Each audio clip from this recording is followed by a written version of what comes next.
La misión comienza en casa. Creo que es una hermosa reflexión de la palabra de Dios para todos, porque todos hacemos parte de una casa. Cada uno de nosotros hacemos parte de un hogar, de una familia. Y se supone que los seres que más nos importan a nosotros son nuestros familiares. De seguro que usted no decidió, no eligió nacer en la familia en la cual usted nació. Ninguno de nosotros lo eligió. Usted no escogió su papá, usted no escogió su mamá, usted no escogió el lugar donde iba a nacer. Pero este fue el que nos tocó. Ese fue el lugar que nos tocó. Esta fue la familia que nos tocó. Y debemos darle gracias a Dios que usted y yo estamos hoy aquí. ¿Cuántos pudieron haber nacido y no nacieron? ¿Usted sabe cuántos espermatozoides lucharon para que usted no naciera sino otro? Pero el suyo fue más valiente y el mío también, y aquí estamos. Los otros dos no pudieron, pero el suyo y el mío pudieron, y aquí estamos. Y eso es un milagro grande de Dios. Amén. Y es que en su familia tantos seres, tantas personas, pero el Señor le plació que usted y yo fuéramos salvos. Y que hoy estuviéramos aquí en la iglesia del Señor. Así que para nosotros eso es una gran bendición. Que tengamos una familia, que tengamos un nombre, que tengamos hoy la posibilidad de ser mensajeros del Señor. Amén. De pronto alguien desempleado quisiera ser mensajero de Rappi, quisiera ser mensajero ¿cómo es? De Servientrega, de Didi, tantas cosas por ahí. Pero no, usted y yo somos mensajeros de el gran Rey. Amén. Somos mensajeros de Jesucristo. Y hermano, eso es algo importante para nosotros. Nuestra iglesia tiene una misión. ¿Y cuál es la misión de la iglesia? Marcos 16 dice: ir por todo el mundo y predicar el evangelio a toda criatura. El que creyere y fuere bautizado será salvo. Nosotros no salvamos a nadie, pero somos los que llevamos el mensaje que puede salvar a esa persona. Así que nuestra responsabilidad es llevar el mensaje. El mensajero tiene la particularidad que él solamente debe tomar la encomienda y llevarla al destino, llevarla a su destinatario. ¿Alguno aquí ha sido mensajero? Ninguno ha sido mensajero. ¿Cuántos escribieron cartas?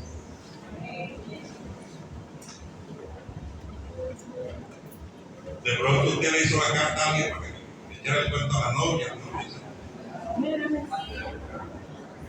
Tú hiciste carta, ¿cuántas cartas le mandó? Nada. ¿Usted le mandó varias? Sí, pero yo nada. Pero ¿qué le quiero decir? Que el mensajero nunca toma la encomienda y dice: no, ese sobre está malo, yo te voy a poner otro sobre. No, ¿para qué eso en una caja? ¿Me voy a meter en una bolsa? Nada de eso. Él toma la encomienda y así como se la dan, así se la lleva al destinatario. Con esto quiero decirle que esta palabra, que es el mensaje, no hay que añadirle, no hay que quitarle nada. Así como el Señor la mandó, llevémosla. La responsabilidad del mensajero es llevar la encomienda. Y claro, el deseo es entregarla, que la reciba. Pero a veces uno llega y ¿qué pasa? No hay nadie. No encuentra la dirección. O es posible que el destinatario la devuelva. Y bueno, y ahora los mensajeros cargan, hay una donde dice la razón por la cual la devolvieron, cuando la entregó, no encontró, no había nadie, la bendición enterrada, en fin, cuántas cosas pueden pasar. Todo eso pasa también en la predicación del Evangelio. Por más que uno quiera llevar el mensaje, muchos lo rechazan. Muchos sacan excusas. Pero nuestra responsabilidad es llevarlo. Recíbanlo o no lo reciban, nuestra responsabilidad es llevarle el mensaje.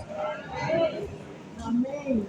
Y hermanos y amigos, el Señor dijo que esta palabra no volvería a él vacía. Lo cual a nosotros nos da la garantía de que si la llevamos, el resto lo hace Dios. El apóstol dice: yo sembré, Apolo regó, pero el crecimiento lo da Dios. Así que nosotros tenemos que llevar esta palabra como una semilla, y no cualquier semilla. Esta palabra es semilla de vida eterna. Y cuando hablamos de vida eterna, es que eso es lo que el Señor quiere darnos a todos. Recuerde que Dios hizo al hombre, al ser humano, con esa capacidad de vivir eternamente. Pero a raíz de la desobediencia, recuerde que el mayor pecado de la humanidad no es matar, no es robar, no es adulterar, no es fornicar. El mayor pecado de esta humanidad es la desobediencia. Porque todos oirán la palabra, porque ese es el mensaje, ese es el mandamiento: ir por todo el mundo y predicar el evangelio a toda criatura. El que creyere será salvo. El que no creyere es el desobediente. ¿Qué pasará con él? Será. Él mismo se condena, no el predicador, no Dios. La misma persona se condena por no recibir la palabra. Así que tenemos una responsabilidad primero con nosotros mismos. El problema de muchos cristianos es que no tienen un mensaje que contar. Porque parece que Dios no hubiera hecho nada en la vida de ellos. El texto que leímos al comienzo, ¿se acuerdan? El capítulo 8 de Lucas, el que leímos al comienzo. Cuando aquel hombre tuvo una experiencia, él no decidió volverse para su casa. ¿Qué era lo que él quería hacer?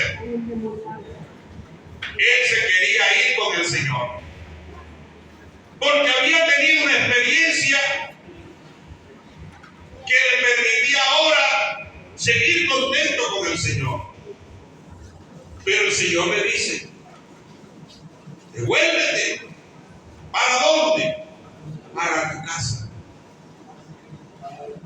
Estaba recién convertido, por usar un término, pero ya tenía un mensaje que predicar.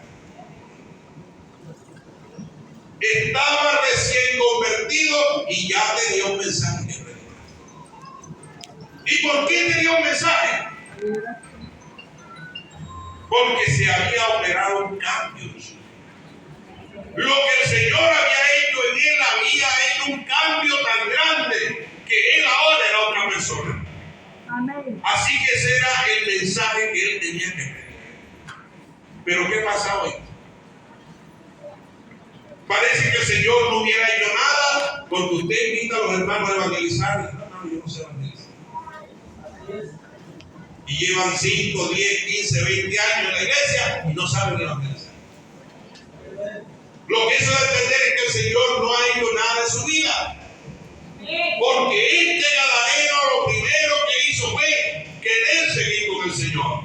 Pero él dice: no ves a tu casa, cuéntale a los tuyos cuán grandes cosas ha hecho Dios contigo. Entonces no me va a decir usted, hermano, hermana, que usted no tiene un mensaje que contarle a los suyos. Si los suyos lo conocieron cuando usted era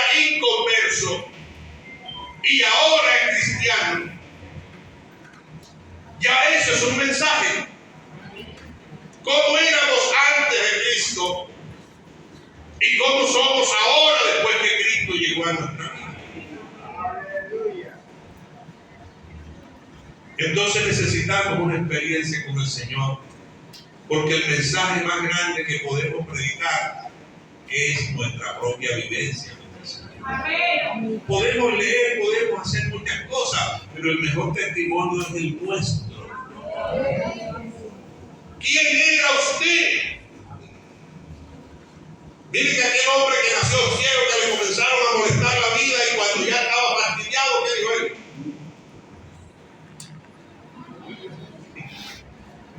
Yo no sé quién sea él, yo no sé lo que ustedes digan, lo único que yo sé es que yo era ciego y ahora veo.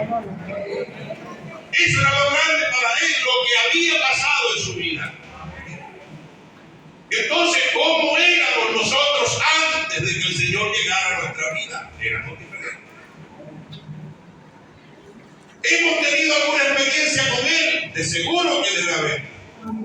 De seguro que debe haberla. Porque de lo contrario no estaríamos aquí. Si hemos permanecido a lo largo del tiempo es porque algo hay en Dios que nos siente aquí junto con Él. Gloria al nombre de Jesús. Gloria al nombre de Jesús. Entonces, miren que el que va de turista a un lugar, él va a disfrutar de los lugares agradables, va a disfrutar del comercio, de la playa. Por ejemplo, el que va a San Andrés, ¿qué va a disfrutar que va a San Andrés?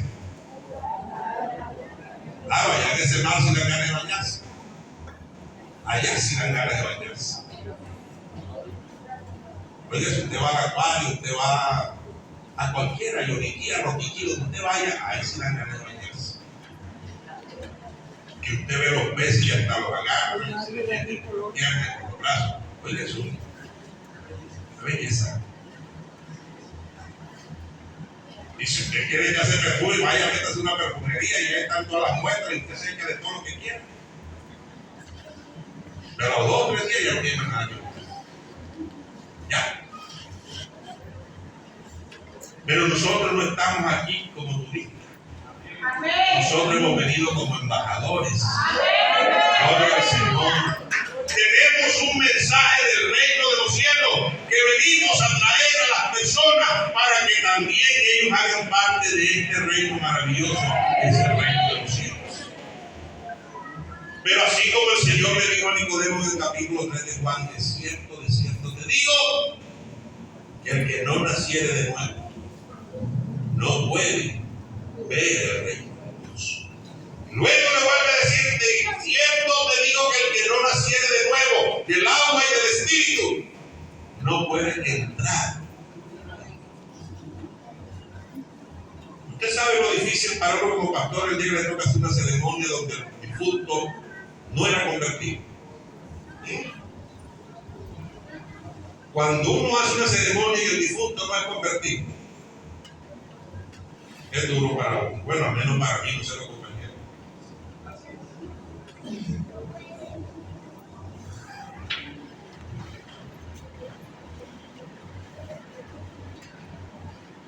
Porque ahí se acabó la oportunidad. Ya no hay nada que hacer. Por eso la Biblia dice, buscad a Dios mientras. Llamarle tanto. Pero luego que dice, deje el impío su camino y el hombre rico sus pensamientos y vuélvase a Dios. ¿Ah? Porque si nos volvemos, Él va a ser amplio, generoso en qué? En perdonar. No importa cómo hayan sido los pecados. Léase entonces el capítulo 1 de Isaías para que vean todo lo que dice. Entonces tenemos una responsabilidad como embajadores del reino de los cielos. Necesitamos nacer de nuevo. ¿Por qué? Porque un día nacimos de papá y mamá. Un día nacimos de papá y mamá. Pero eso fue para vivir aquí en esta tierra. Pero para vivir en el reino de los cielos tenemos que nacer de nuevo.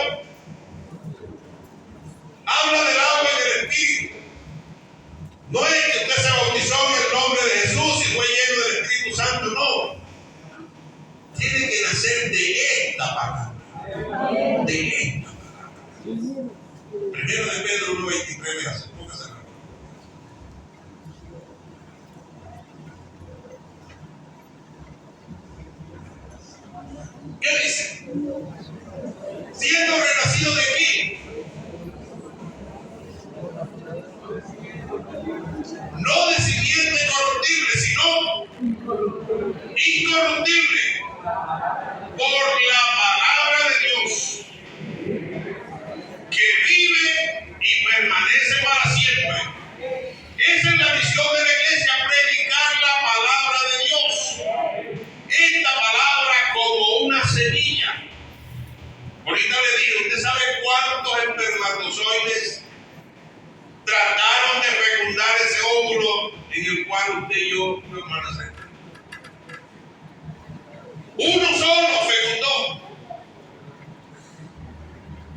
Semilla viene de semen. Simiente. Pero ¿cuál es la simiente? Simiente santa. Cuando usted y yo predicamos la palabra, le estamos permitiendo a esa persona que oye la palabra, que ella engendre en esa persona una nueva criatura.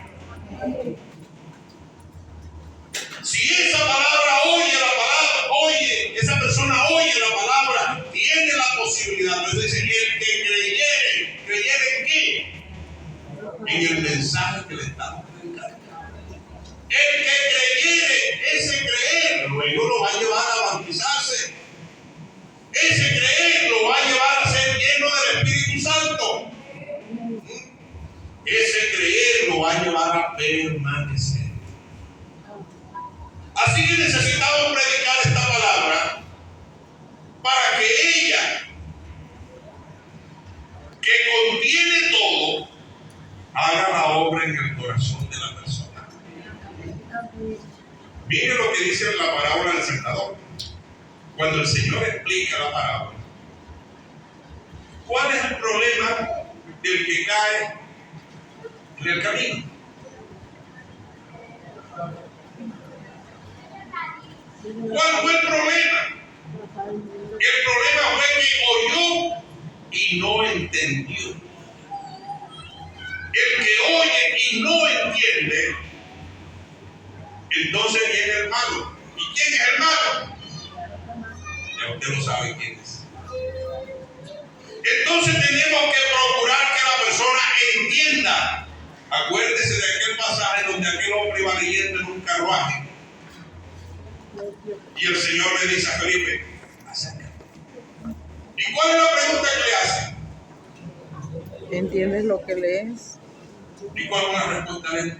No. ¿Y cómo lees? ¿Cómo lo voy a entender si no hay quien me explique? Bueno, usted y yo tenemos esa tarea. Pero ¿cómo voy a explicar yo lo que no entiendo? ¿Verdad que quieren un teólogo? Aquí tienen un teólogo. Hoy tenemos la palabra profética más segura. En aquel tiempo apenas estaba el Antiguo Testamento. Pero hoy tenemos la Biblia completa. Hoy tenemos herramientas, tenemos muchos libros, tenemos muchas oportunidades y tenemos un instituto bíblico. Para que usted entienda y luego le explique a aquel que le está predicando. Mire el final de esa parábola del sembrador. Mas el que oye la palabra y la entiende, este es el que da fruto, ¿a cuánto? ¿A 30? ¿A 60? Es decir, que si yo siembro un granito de maíz, mínimo me va a dar una mazorca que tiene 30 granos de maíz. O es posible que ese granito de maíz que yo sembré, la mata me va a dar 2 mazorcas. Y cada mazorca tiene 30 granos, así que voy a tener 60 granos. Sembré uno, pero me va a dar.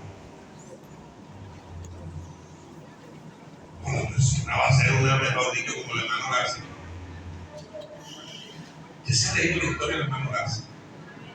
¿Cuántos años de convertido tenía él cuando vino de misionero a Colombia? 2 años.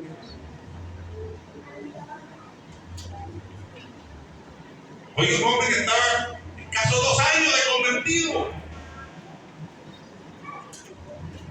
Pero mire que cuando él se va a bautizar, no había agua porque había una helada y el hielo no dejaba el agua. Así que dicen que tuvieron que cavar como 30 centímetros para que hubiera un poquito de agua. Sí, entonces alguien le dijo, pero no, vamos a esperar un tiempito que cambie la situación para que te bautices con agua. Yo prefiero bautizarme con esta agua de hielo fría y no estar en el infierno caliente sin bautizar.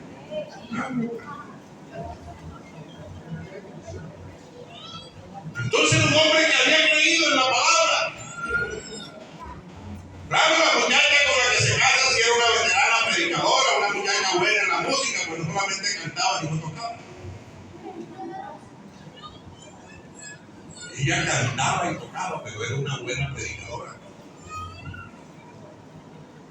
Ahorita que oíamos el mensaje era todo lo contrario. Que ella era una muchacha nacida en una casa con padres, pastores y todo. Pero Ale estaba más metido en su trabajo. Pero de allá están sirviendo al Señor por cosas. Así que hay una razón importante para predicar el Evangelio y es que nosotros entendamos lo que estamos predicando. Amén. Que usted le pueda decir a la gente, sí, el Evangelio es lo que dice la Biblia. ¿Y qué dice la Biblia? Que el Evangelio es poder de Dios para salvación a todo el que cree. Poder de Dios para salvación a todo el que cree.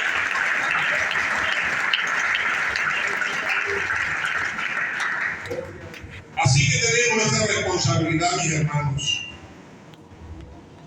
Yo no sé usted qué piensa cuando ve a sus familiares inconversos.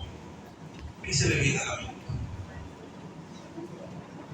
Usted se ha preguntado, si ese familiar muriera sin Cristo, ¿cómo se sentiría usted?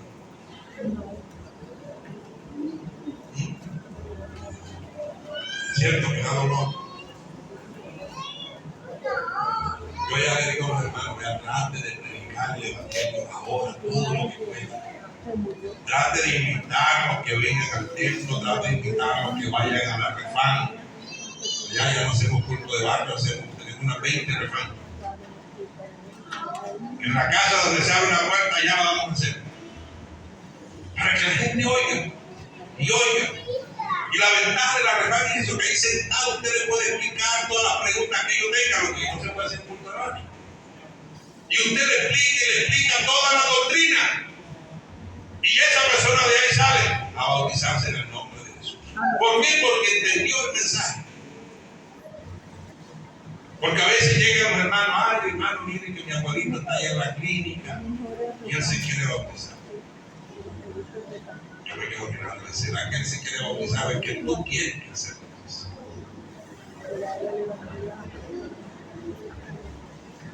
Yo le digo, cuando ya tienen el bolero aquí en el hombro, entonces que van a pedir bautismo.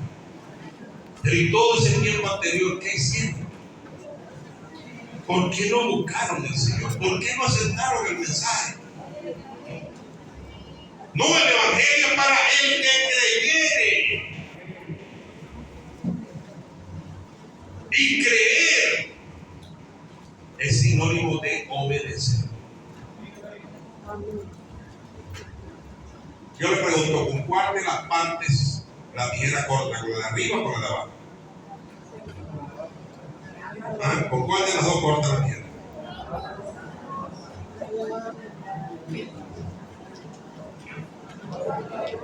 ¿Con cuál de las dos corta?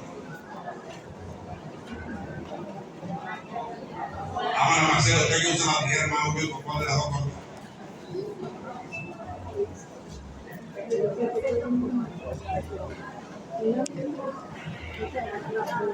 Aquí alguien dijo con la de abajo, ¿cierto? Dice que con la de abajo. ¿Ah?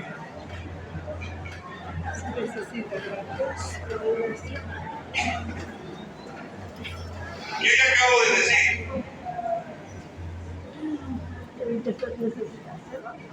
Que la fe En la obediencia somos una sola cosa. Eso es la tijera. Eso es la tijera, fe y obediencia. Para ponerle un ejemplo. Una sola parte no corta, necesita la otra. De igual manera, la fe sin obediencia no sirve. No sirve. Usted puede decir 1000 veces que le cree a Dios, pero si no lo obedece, no cree. Entonces, eso, la fe sin obra, está muerta, no existe, no sirve. Entonces, la demostración que le creemos a Dios es que le obedecemos.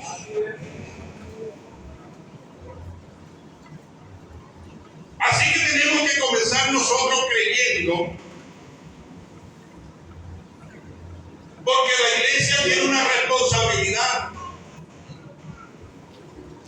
Así como en los tiempos de Noé había un peligro evidente para todos, pero antes que llegara el peligro, Dios dispuso una manera de salvarse. ¿Y cuál era la manera de salvarse? Que entraran al arca. Era la única manera de salvarse entrando al arca. ¿Pero cuántos entraron?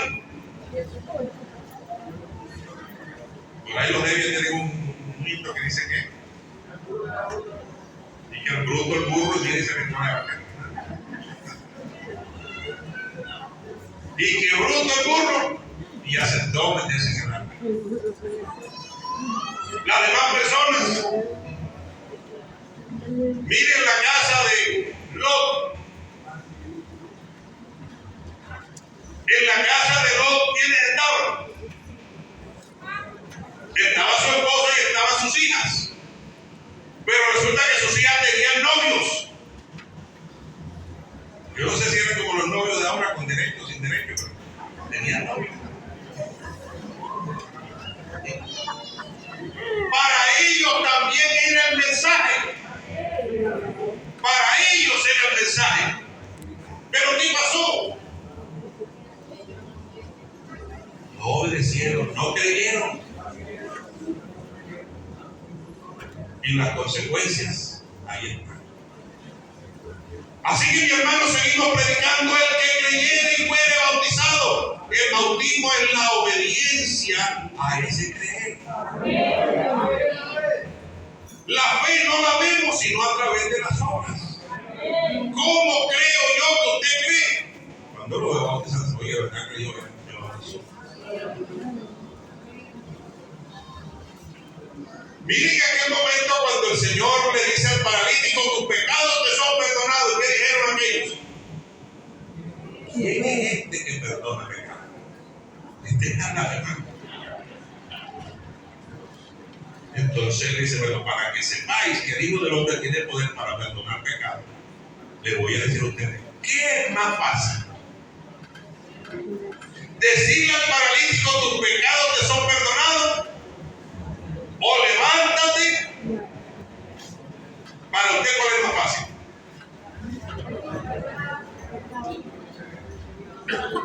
Cierto, que si es la más fácil. Tus pecados te son perdonados. ¿Quién está viendo los pecados de él? Ahí lo está viendo.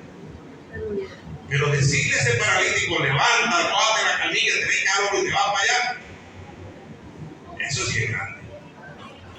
Eso sí era grande. Entonces el Señor dice: le voy a hacer la más difícil. La fácil es decirle, pero como a usted le molestó que yo le dijera: levántate y vete para tu casa, le voy a hacer la más difícil. Levántate, coge la camilla, te ven al hombre y te vas a casa. Ahora sí creen que tiene poder para perdonar pecados. Entonces miren la importancia de creer a Dios cuando eso se demuestra en obediencia. Cuando nosotros obedecemos a Dios, entonces se van a dar en nuestra vida lo que el Señor ha prometido. La misión que tenía la iglesia ahí escrita, ahora se renovó. Decía que la misión era alcanzar a todos lo que podamos. Ganar a todos los que alcancemos. formar a los que ganemos y usar a los que formemos. Mira el proceso. ¿Cómo lo vamos a alcanzar a todos? Predicando el Evangelio. Así los alcanzamos, porque recuerden que el reino de los cielos es como una red que se lanza y agarra de toda clase de presa. Y entonces a través de la predicación los alcanzamos a todos.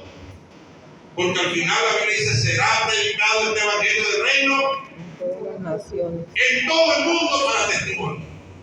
Así que nadie se quedará. El texto que leímos, Jerusalén, toda Judea, Samaria, y hasta lo último de la tierra. y hasta lo último de la tierra. Entonces, alcanzar a todos los que podamos, ganar a todos los que alcancemos, luego formar a los que ganemos. ¿Y cómo los vamos a formar? En la palabra, enseñarles el mensaje. Pero hermano, parece que con la tecnología nos ha quitado todo el tiempo. Nadie ve la Biblia. Antes, cuando se acababa el culto, uno se quedaba hablando, predicando. Recuerdo que hay que avisarle también, ¿se te acuerdas? Cuando se acababan los cultos, entre otras cosas, se burlaba uno de cómo predicaba el predicador, cómo gritaba, dónde se había equivocado. Pero siempre se hablaba de lo que se predicaba. Mire esto que dijo, mire aquello que predicó y este texto, y uno leía y leía, y cada uno andaba con la Biblia y el linaje. ¿Cuántos tuvieron Biblia y linaje? Ahora usted en el celular tiene todo. Mucha Biblia, muchos linajes. Pero vea, la cabeza vacía.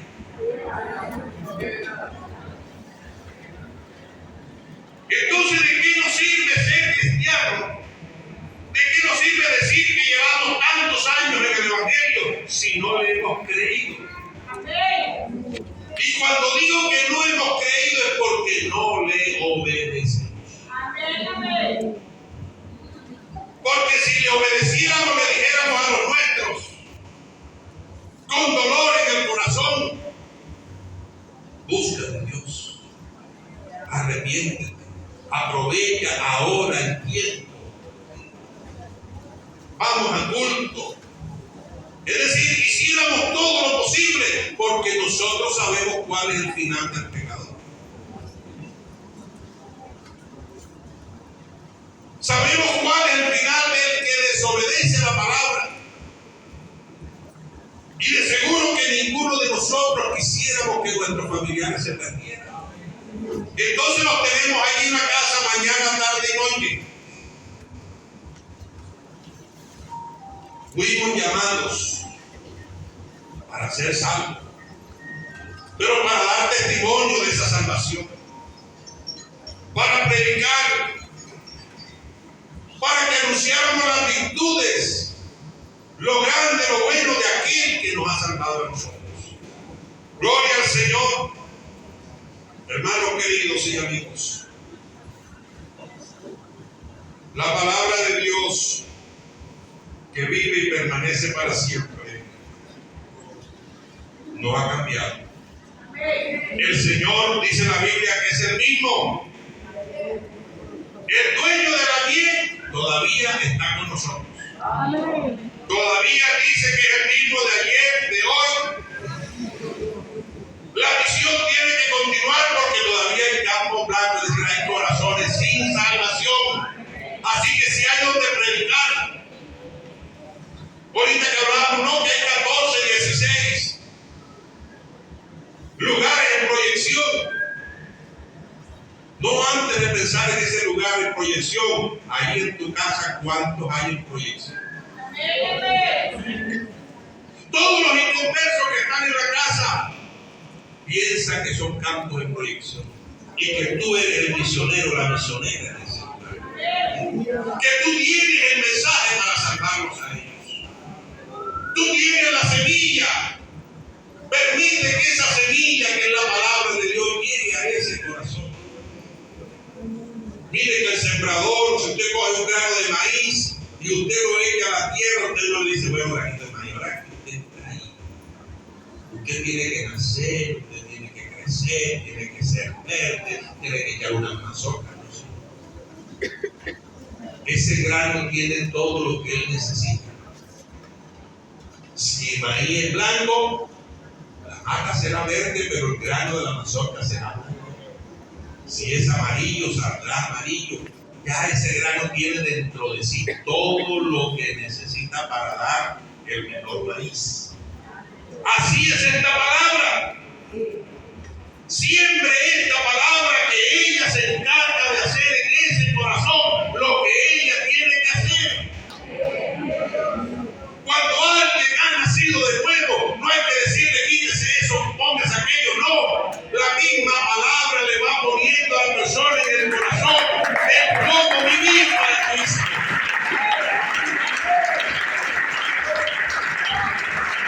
No somos nosotros, la Biblia no le prohíbe nada a nadie. Pero el que ha nacido de nuevo vive como esa nueva criatura. Un vestido nuevo, un vocabulario nuevo, una familia nueva, todo es nuevo.